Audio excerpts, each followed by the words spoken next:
आज anti corruption day है, आपने संबोधित भी किया, क्या कहेंगे सर? मित्रों, जैसा हमको पता है कि आज अंतर्राष्ट्रीय एंटी करप्शन डे, भ्रष्टाचार निरोधक दिवस 9 दिसंबर सारी दुनिया में इस पर चर्चा होती है।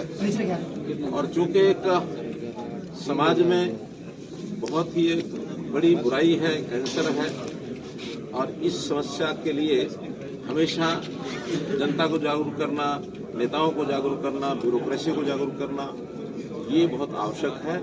तो हमारे जो एंटी करप्शन ब्यूरो है, आज उन्होंने इस कार्यक्रम का आयोजन यहाँ किया था। हमारे जितने अधिकारी हैं, हर एक विभाग के सीवीओज हैं, एंटी करप्शन ब्यूरो के जो अधिकारी हैं, पुलिस के अधिकारी हैं, ऐसे सब लोग आज यहाँ थे। और साथ में ही जो हमारा हरियाणा कर्मयोगी इस नाम से एक प्रशिक्षण चल रहा है, जिसके अंतर्गत 3 लाख कर्मचारी और अधिकारियों का प्रशिक्षण ये होगा। नवंबर 20 को शुरू हुआ था, 31 मार्च तक ये अलग अलग जगह पर प्रशिक्षण क्लासेज लगेगी। वो लोग भी आज 20 स्थानों से 9 जिलों 20 स्थानों पर ट्रेनिंग चल रही है, वहाँ से सीधे जुड़े हुए थे। तो करप्शन के विषय पर काफी चर्चा अधिकारियों ने भी की, मैंने भी की है कि हम अपने इस करप्शन के विषय को से जन जागरण के माध्यम से या कोई दंड के माध्यम से अथवा लोक लाज का जो इख्तियार होता है उसके माध्यम से इसको समाप्त कर सकते हैं। क्योंकि करप्शन सीधा असर जो है हमारे देश की जो गरीब जनता है, उस गरीब जनता के ऊपर ही डालते हैं।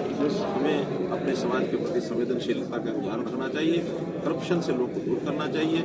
मुझे ये भी एक संतोष है कि पिछले 9 वर्ष में हमने जितना काम किया उसमें करप्शन हमारे प्रदेश में काफी कम हुई है, लेकिन जितनी है उसको भी ना हो, इसके लिए सबको हमको प्रयत्न करना चाहिए। ऐसा पहले एनसीआरबी का डेटा देखे तो 3 गुना ज्यादा केसेस बढ़े हैं, तो उसको कैसे देखते हैं जो करप्शन के एनसीपीआर के जो डेटा? देखिए, ये बात तो पहली बात तो ठीक नहीं है कि 3 गुना से ज्यादा बढ़े हैं। किसी ने भी आपको जो बताया हो या आपने देखा हो, ये गलत है। कहीं कहीं बढ़ोतरी है, कहीं कहीं उसमें से कमी भी आई है। तो ये हर बार जब एनसीआरबी का डाटा होता है, वो तो जो स्टेट की फिगर्स होती हैं, जिस भी स्टेट से आती है उन्हीं को प्रकाशित करते हैं।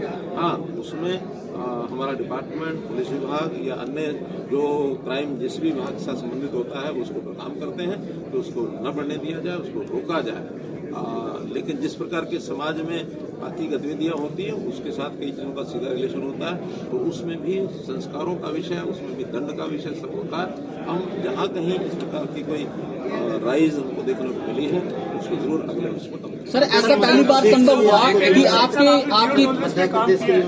आपके कार्यकाल में इतनी बड़े बड़े अधिकारियों पर कार्रवाई हुई, ऐसा पहली बार संभव हुआ सर? आज भी आपने मंच से एक संदेश देने का काम किया सर भ्रष्टाचार के खिलाफ। देखिए, निश्चित रूप से भ्रष्टाचार अगर समाप्त करना है तो हमें ये कतई विचार नहीं करना कि उसके दायरे में, उसके चक्र में कौन फंसा है। जो भ्रष्टाचार करेगा उसके खिलाफ कार्रवाई होगी, कितना ही बड़ा आदमी हो, चाहे वो नेता हो, चाहे अधिकारी हो, कर्मचारी हो, सब जनता का होगा। क्योंकि सब चीजें उसके अंदर जाए शामिल होती हैं, उसमें इंटरेस्ट सबके होते हैं। जिसका इंटरेस्ट मिलता है और भ्रष्टाचार होता तो किसी का लिहाज नहीं करते, और जो अपराधी होता है उसको दंडित करने का काम हमारा है।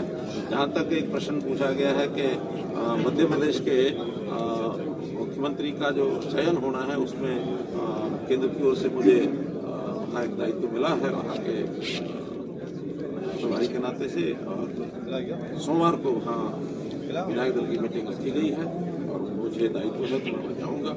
और मेरी आशा है जैसे हरियाणा, जैसे भारतीय जनता पार्टी के किसी भी प्रदेश के अंदर सर्वसम्मति से जो होते हैं तो सर्वसम्मति से फैसले होंगे, विधायक दल का फैसला होगा, फिर पार्लियामेंट की मीटिंग लगेगी और उसके बाद नए मुख्यमंत्री जो भी आएंगे वो अगले 5 साल के लिए बात करेंगे। सर, एक महुआ मित्रा भी पूछ रहा है कि लगातार जो वेस्ट बंगाल में ममता बनर्जी वो कह रही BJP is trying to kill democracy. How do you see this all the allegation from the opposition party on Mahua Moitra who she has been expelled from the parliament? देखिए, पार्लियामेंट के अपने नियम होते हैं और जो पार्लियामेंट की नियमावली है उसका पालन करने के लिए वहाँ स्पीकर होते हैं। तो स्पीकर जो निर्णय लेता है वही फाइनल निर्णय होता है। किसी को कुछ गलत लगता है तो उसके लिए कोर्ट का रास्ता जाए। ठीक है।